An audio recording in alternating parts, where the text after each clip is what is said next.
Welcome to recipes in my way. இன்றைக்கி நம்ம அருமையான சுவையில் ஒரு பிரேக்ஃபாஸ்ட் ரெசிபி தான் செய்ய போகிறோம். கூடவே அதுக்கு பொருத்தமான ஒரு சைடிஷும் செய்ய போகிறோம். இந்த ரெண்டையும் எப்படி செய்கிறது, இதுக்கு தேவையான பொருட்கள் என்ன பார்க்கலாம் வாங்க.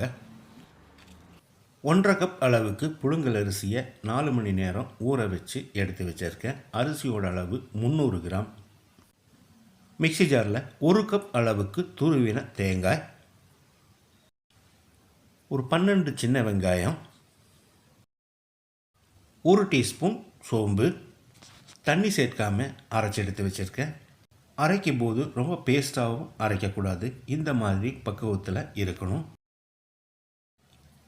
நம்ம ஊற வச்சுருந்த அரிசியை பாதி பாதியாக போட்டு ரொம்ப தண்ணி சேர்க்காம கொஞ்சமாக தண்ணி சேர்த்து அரைச்சி எடுத்து வச்சுருக்கேன். ரொம்ப நைஸாக இல்லாமல் அதே சமயம் இந்தளவுக்கு கெட்டியான பதத்தில் நான் அரைச்சி எடுத்து வச்சுருக்கேன்.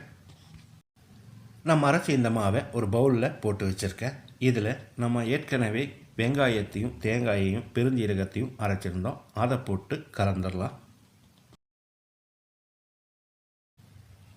பூரிக்கு பிசைகிற மாதிரி இல்லாமல் கொஞ்சம் தண்ணி மாதிரி இருக்குது, அதனால் ஒரு 1/2 கப் அளவுக்கு அரிசி மாவை சேர்த்து கலந்துடலாம்.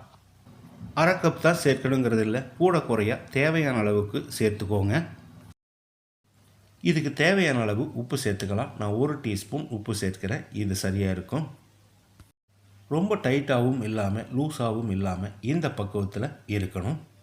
இது இப்படியே இருக்கட்டும். இதுக்கு ஒரு சைட் டிஷ் செஞ்சிடலாம். மிக்சி ஜாரில் 1 கப் தேங்காய், அதில் 1 டீஸ்பூன் சோம்பு, 1/2 கப் அளவுக்கு தண்ணி ஊற்றி பேஸ்ட்டாக அரைச்சி எடுத்து வச்சுருக்கேன். குக்கரில் 1.5 டேபிள் ஸ்பூன் எண்ணெய் ஊற்றிக்கலாம். 1/2 டீஸ்பூன் கடுகு,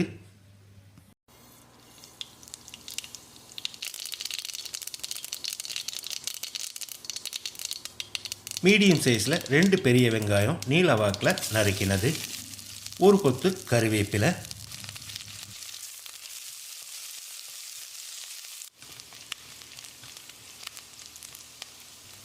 காரத்துக்காக 3 பச்சை மிளகாய். வெங்காயத்தை லேசாக செவக்கிற அளவுக்கு வதக்கிடலாம்.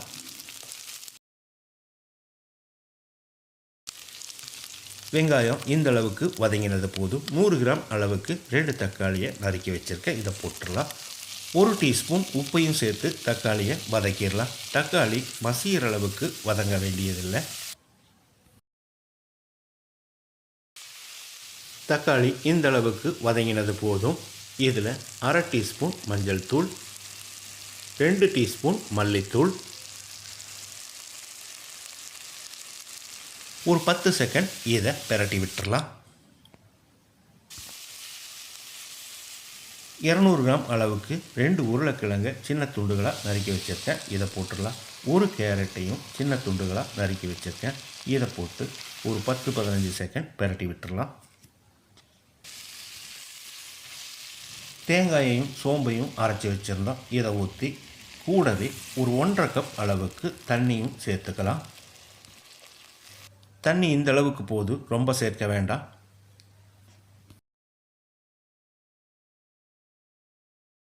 தண்ணி சேர்த்து கலந்து விட்டு உப்பு சரி பார்த்து போட்டுக்கலாம். நான் ஒரு 1/2 டீஸ்பூன் உப்பு சேர்க்கிறேன், நீங்கள் பார்த்து போட்டுக்கோங்க.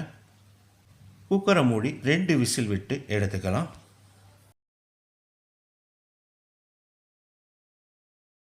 2 விசில் வந்து ப்ரெஷர் அடங்கிடுச்சு. இப்போ திறந்துடலாம்.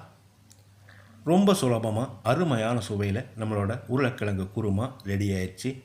இது பூரிக்கும் நல்லாயிருக்கும், சப்பாத்திக்கும் நல்லாயிருக்கு, நம்ம செய்ய போகிற நெய் பத்திரிக்கும் ரொம்பவே பொருத்தமாக இருக்கும்.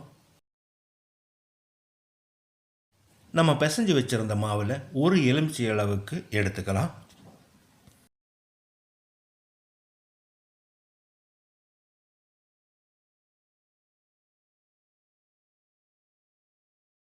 சப்பாத்தி கல்லுலையோ அல்லது டேபிள்லையோ இந்த மாதிரி பாலித்தீன் கவர் வச்சு அதில் கொஞ்சமாக எண்ணெய் தடவிக்கலாம்.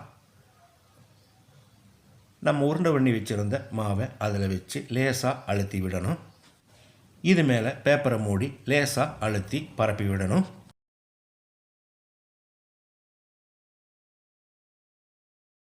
கையில் அழுத்தி விடுறதால இது ஈவனாக இருக்காது. பூரிக்கட்டையில் லேசாக தேய்ச்சி விட்டுடலாம். அதே சமயம் ரொம்ப லேசாக தேய்ச்சிட வேண்டாம், இந்த அளவுக்கு போதும். நம்ம தேய்ச்சது ரொம்ப லேசாகவும் இல்லாமல் திக்காகவும் இல்லாமல் இந்த பக்குவத்தில் இருக்கணும். இப்போது எண்ணெயில் போட்டுடலாம். நான் ஏற்கனவே எண்ணெய் காய வச்சுருக்கேன். அளவான தீயில் தான் இதை பொரிச்சு எடுக்கணும். ஒரு 10-15 செகண்டில் பூரி மாதிரியே இது நல்லா உப்பி வரும்.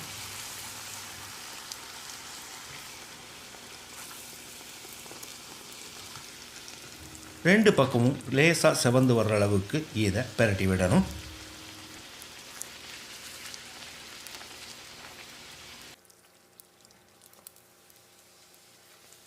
ரெண்டு பக்கமும் லேசாக செவந்து வந்துருச்சு.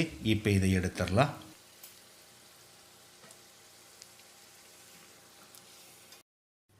அருமையான சுவையில் நம்மளோட மலபார் நெய் பத்திரி ரெடி ஆயிடுச்சு. இதே மாதிரி மீதி இருக்கிறதையும் போட்டு எடுத்துக்கலாம்.